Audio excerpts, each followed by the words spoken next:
Hi, welcome to Storytime in the Pollinator Garden. I'm Pam from Lincoln City Libraries, and this is Courtney and Sheldon from the University of Nebraska Bee Lab. We've teamed up to bring your family some exciting and interesting information about pollinators. Hopefully, you can use this information to help pollinators in your part of the world.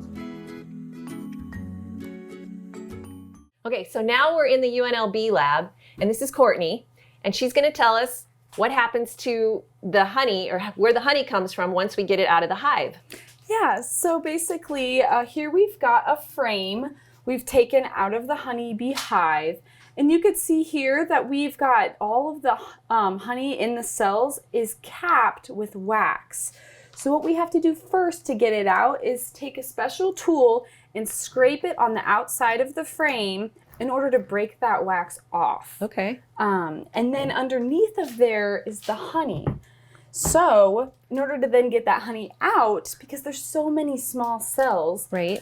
We put those frames into an extractor, right? So there's different kinds of extractors. Okay. Some for small scale honey producers, and then obviously there's larger ones for your big honey producers. Sure. So essentially they all work the same. You put the frame inside of this device. It spins really, really fast. Okay. And since we took the wax capping off, that honey will fling to the outside and fall to the bottom. Okay.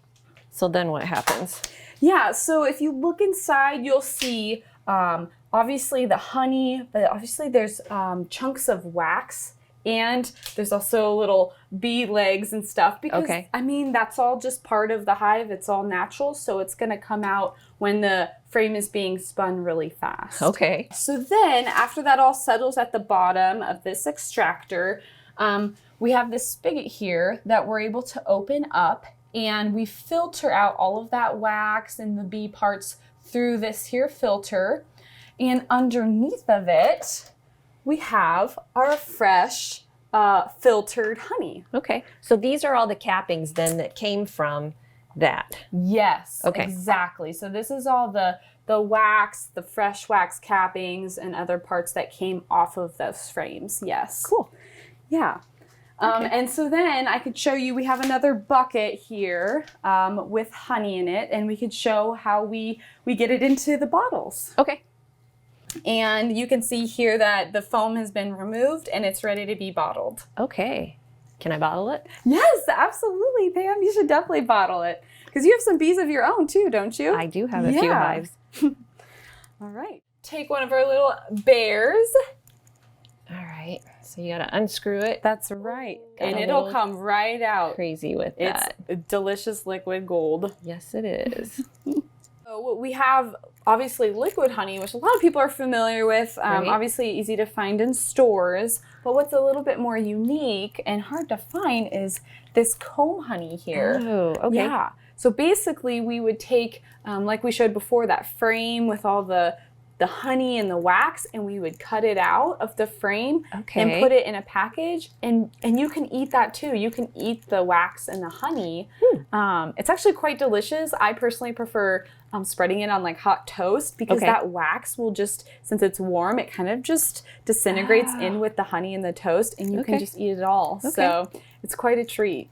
I guess I always chew on it while we're Yeah, it is also extracting, like but candy yeah. too. Cool. Okay. So this yeah. is comb honey.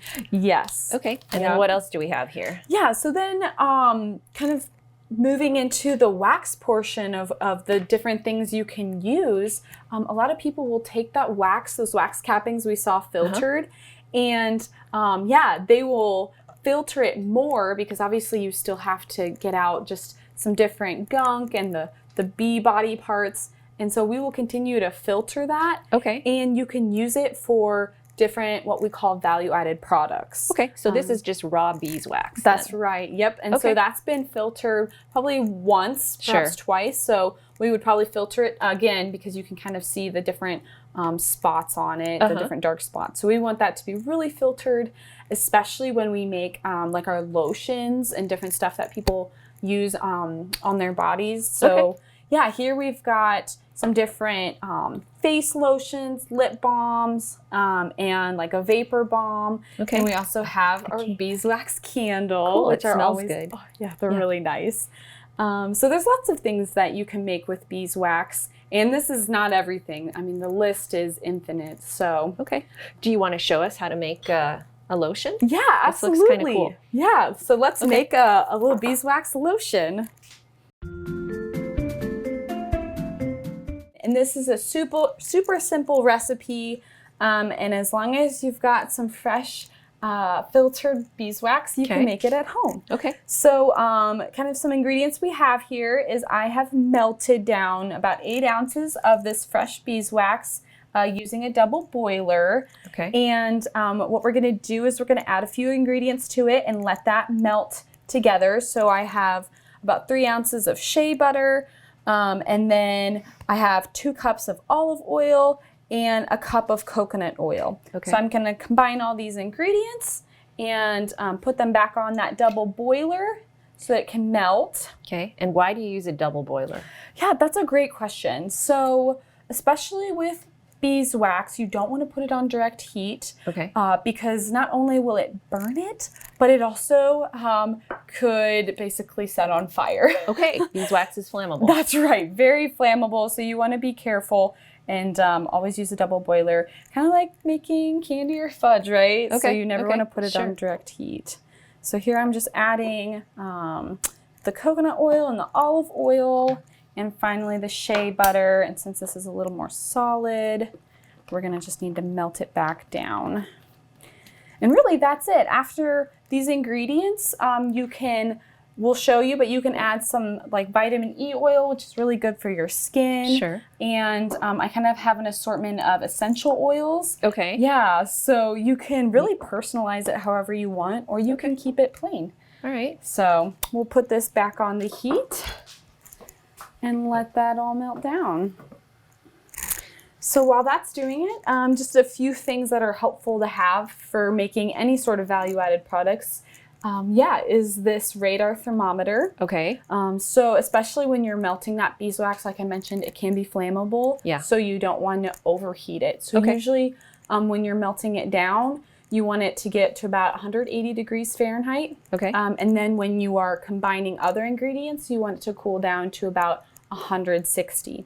That way you're not losing some of the very helpful properties of like your vitamin E oil and your essential oils. Okay. That makes sense. Yeah. And then So this here is just a scale. It's how I like to measure out a lot of my ingredients, especially like that shea butter. Yep. Because it's hard to like get a cup of that. So I will use the scale and measure most of my ingredients out in ounces. Especially beeswax is great to measure by the ounce, because then you can just break it up and put little chunks on until it measures how many ounces you need. Okay. Yeah. Can we put this recipe online? Absolutely, yes. I would love to share it. The more people that make, these kind of products, the better. Plus, it's really good for your skin. So, absolutely. And is this something parents can do with their kids? Oh, yes. Okay. Yep. Obviously, you just want to be careful because you're working with, some hot objects. But, you saw how I kind of had the ingredients measured out. That's a great way, like kids can help, and you can get them using tools and obviously making a really neat product that they can use afterwards. That would be fun. Yes. Okay, so now it's all been melted and combined, and you can see we've got a liquid again. So all that shea butter chunks are now melted down. So we'll just give it another stir, and then when it's all together like this, I like to add my vitamin E oil. So again, that just gives a nice... Is there a certain amount? You just kind of... Yeah, so I like to add half a teaspoon of this vitamin E oil. So I've made this a few times, so I kind of have a good visual of what that looks like here. So yeah, we'll just do one more for good measure.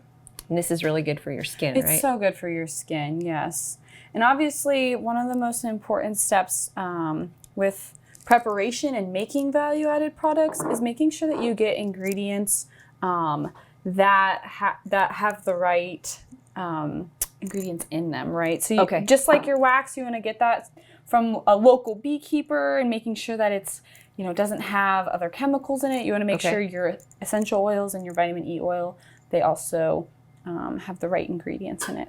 Okay. So I just give that one final stir. And what I will do, just to make it easier to pour into my jars, is I like to put this into like a little beaker. And that's just kind of a personal preference. Okay, but just because it's got the little pour lid? Yes, Okay. yeah, it has the little lip, so I'm able to put it into the jars. Okay. Yeah, and then I pour it in, and we can add an essential oil from here. Okay, I'm gonna do peppermint. Peppermint, yes. How, 10 drops, you said? Yeah, 10 drops is great, especially Okay. with peppermint oil because it's so strong. And peppermint is always a favorite in the It is strong, for the but holidays. it smells good. Oh, yeah. So yeah, it's pretty cool how it cools pretty fast. And then you gotta stir it, right? That's right. Oh yeah, you could just get those wafts of peppermint, and I just give it a little stir. Energizing. It is, yes. Yeah, Wow. and just like that. So then we just let them. Smells great. Yeah, it does. And I just leave the lids off Okay. while it cools. Okay. And then that will turn into Yes, this. yes, and it will turn into a nice, creamy, like solid lotion. Okay. And it's that simple. Okay. And it's the beeswax and the shea that'll probably make it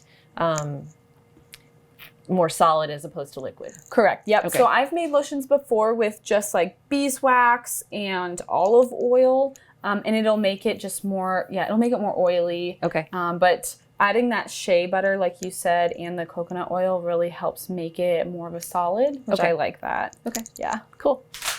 So there you have it. We've got to see the process of, you know, extracting honey and, you know, how you can have wax and honey through the comb, and then how to use your wax products to make some really neat value-added products at home, whether that's lotions or candles, and how to make them in your own kitchen. Perfect. Thanks, Courtney. Yeah, thanks, Pam. This was really fun. Yeah. Thanks for joining us for Storytime in the Pollinator Garden. And if you have any questions, feel free to reach out to us, either the Lincoln Libraries or the University of Nebraska-Lincoln Bee Lab. And remember, to help all pollinators, you don't have to have honeybees or build anything special. You just need to plant plants in your yard and not spray as many pesticides. Thank you again, and we'll see you next time.